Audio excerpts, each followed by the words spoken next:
LSAT gives me the heebie-jeebies. Just the words alone, LSAT, it makes me sick, personally.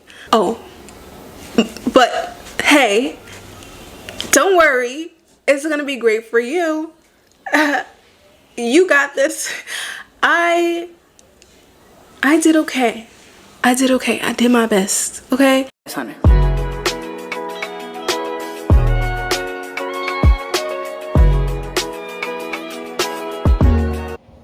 Don't be worried about the LSAT, because LSAT is an important part of your application, but it is not everything. Trust me when I say that. I knew from the beginning when I was going to take it that I probably wasn't going to do that well. This wasn't a self-doubt situation. This was years of not really performing the best on standardized tests. Not everyone's strong suit is standardized tests, and it's never been mine. So I knew going into it that I was going to study for 3 months straight, from May through August. In the summer, going into my senior year of college, I took that entire summer to study.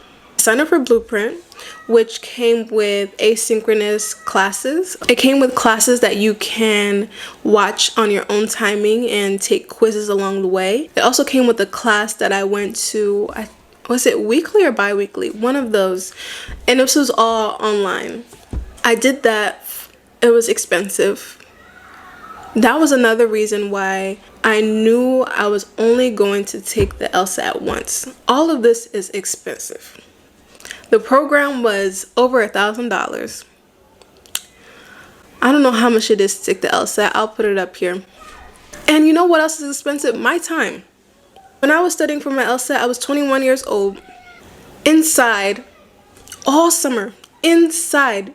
This is my prime time. This is my last summer in college. Like, here I am inside, thinking about my future, studying for the LSAT, draining the life out of me. So I said, you know what? I've given up enough. The LSAT, this law school application process, has taken enough from me. I'm taking it one time and I'm done. Well, you know, if I met a certain score, knew I was going to meet that score. You know why? Because I knew I was not taking it again and I had to meet that score. And I actually landed directly on it. So my advice to you, don't do what I did. Don't let the LSAT scare you. If you're like me, it's like, I'm going to devote as much as I can to this. And when it's all said and done, it's above me. That's how I approach it. But for you, I think you should put in the time, put in the effort. If it takes longer than 3 months of studying, then it takes longer than 3 months. I felt like it was a unique situation for me because I knew I wanted to go straight through to law school. I couldn't study for the LSAT during my semester. I couldn't deal with the fact that I was taking classes my senior year of undergrad and also studying for the LSAT. That's just such a big burden that I wasn't willing to do to myself. So yes, but for you, take that extra time if you can, because the LSAT is a way to get you that merit scholarship. There are people going to school, law school, full scholarship, because they took the time, they put it into their LSAT prep, and they got a very high score, and law school's paid for. So if you can put that time in, trust me, you got this. You got this. I got money to go to law school. Fordham was generous with me, so I'm not like too concerned. But you know, law school is extremely expensive regardless of need-based scholarship. So yeah, just to pull God into this real quick, the reason why I was so at peace with taking the LSAT once and knowing that I was going to get the score that I needed is because of God. Yeah, I was nervous about a lot of things along the way, but that decision to only take the exam once and knowing that it was going to work out in the end, that was from God. How do I explain this? Whenever I get this unexplainable peace feeling about things that I would normally be worried about, that's when I know that God is communicating with me. I used to be quite an anxious person. I just had anxiety a lot of the time, especially with the law school application process.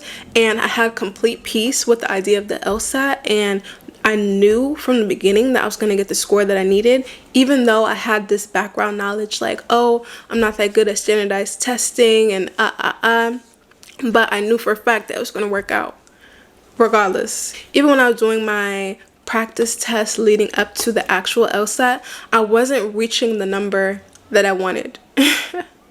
And I was like, oh well, on the day of, it's just something's gonna shake. Like, I'm gonna get that score.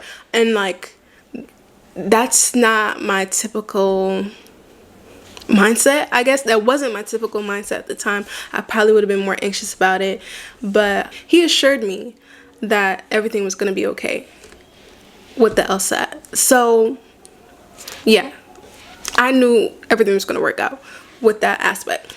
BluePrint raised my LSAT score 10 points when I took my diagnostic test, meaning the very first test to see where I was at with how I would do on the LSAT. And my LSAT score the day of was 10 points higher.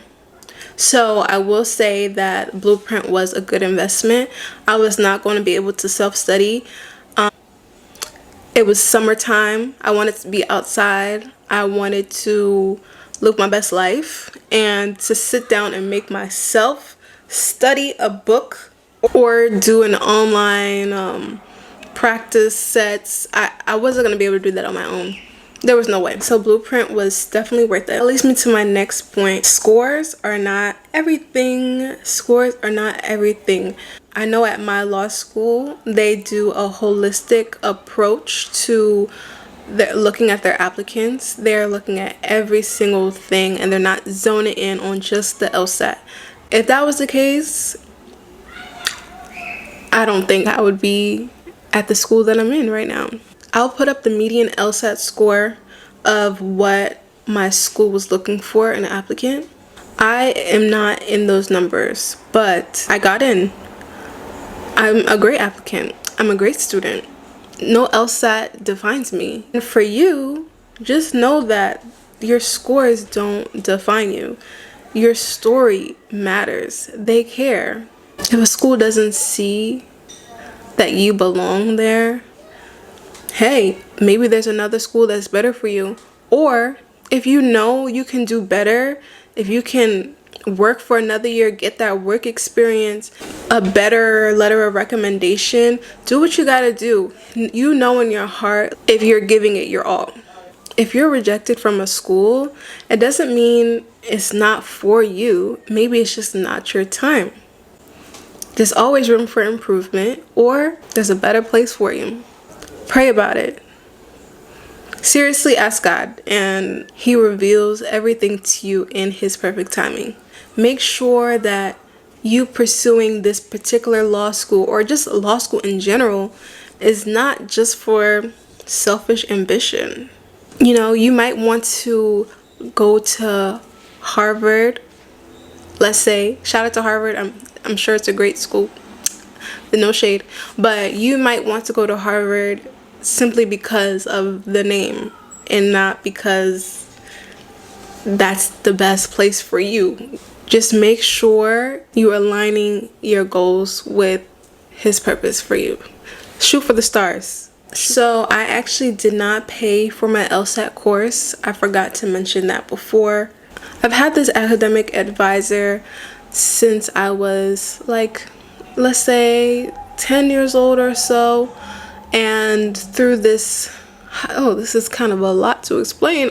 In short, I lived at a children's home when I was younger, and they paid for my undergrad, and they also paid for the BluePrint course to take the LSAT. So that's a conversation for another day, and I can do a story time about that. Yeah, but I didn't purchase that. My best advice is to do everything early. You don't have to pay for the LSAT if you come from like a low income background and you don't have money like and that's documented. There are fee waivers. I can give you a template email of what I sent before on how I got law school application waivers. Another expense that comes up is law school visits. Getting there can be expensive depending on how far it is from where you live. And if you're an undergrad, joining an organization, a pre-law organization, can be useful for stuff like that. I know I was in one when I was an undergrad, and they paid for a few law school visits that I was on. So you definitely got to be strategic, join organizations, and do everything early to get waivers. One of my biggest pieces of advice for your worries about the expensiveness of law school, maybe don't worry about it at all. Don't worry. What you gonna do? Worry for the next 4 years? It's not worth it. If you know for sure you want to go to law school, you have to take out the student loans. You won't be able to work your first year of law school. You work into the loans, the expenses for your food, transportation, your rent. You work that into your student loan, and you live off that for the first year. And if you want to, you can get a job your second and third year and to help pay off your debt. But yeah, I wouldn't worry about it because law school is very expensive and it has to be paid for. Do everything you can, get the LSAT score up and get your merit scholarship, apply for scholarships, do everything you can to keep that number down, but it's going to be up there probably. I'm really convinced that my student loan debt is going to disappear. I'm pretty convinced of it. I just got a feeling I'm not paying for that. I don't know. I'm not paying for that. We'll see. But I can definitely go into more depth about how to pay for law school. I'm definitely paying for that. It's a lot. It's a lot. But it's a problem for a different day, I'll be all right. I know that for a fact. I put in a lot of work to my GPA, my resume, my letters of recommendation, my personal statement. I knew I was putting in the time, the effort, the energy in all the areas that I needed to, and that the LSAT was not going to slow me down. If you haven't seen my other videos, make sure you do that. Please subscribe and like this video. I want to take the burden off of you as much as possible. I'm a first-generation law student. I had to figure out a lot along the way on my own. Hopefully, my YouTube channel can be your one-stop shop of everything you need to succeed in law school, or how to get into law school as well. What is for you will be for you. Don't you worry. Nothing is going to stand in the way of you and your blessing. Don't worry.